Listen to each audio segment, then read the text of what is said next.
তোমরা তো জানোই 12ই মে আমার জন্মদিন ছিল। আর এটা আমার বিয়ের পর প্রথম জন্মদিন।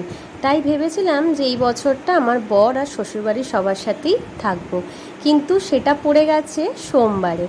আর আমার শরীরটা একটু খারাপ হওয়াতে চলে এসেছিলাম একটু মায়ের কাছে 2-3 জন্য রেস্ট নিতে। তাদের সাথে তো থাকা হলো না। আর এই দিকে দেখো এমন শরীর খারাপ হলো যে একটু আমিষ খাবারও খেতে পারলাম না, কিন্তু নিরামিষ খাবারটাই বা কী খারাপ, কি ভালোই যে বানিয়েছিল আমার বড়দিদি পোলাও আলুর দমটা, আর বাপির হাতের পায়েস জমে গিয়েছিল সকালটা।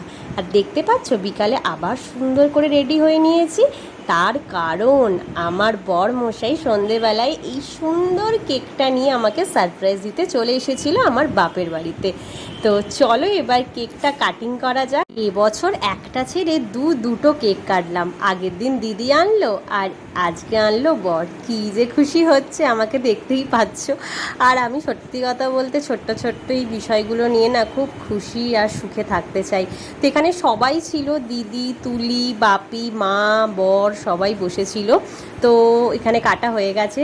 প্রথমটা তোমাদের সকলের জন্য, তোমরা সবাই আমাকে অনেক উইশ করেছো, থ্যাংক ইউ সো মাচ।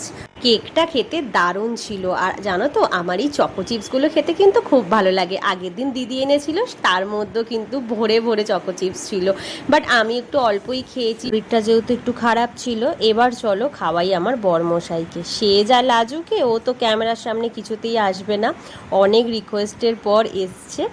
আর এখানে দুজনকে একটু খাইয়ে দিলাম।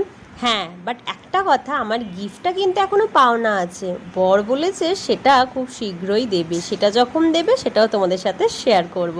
তো চলো টাটা।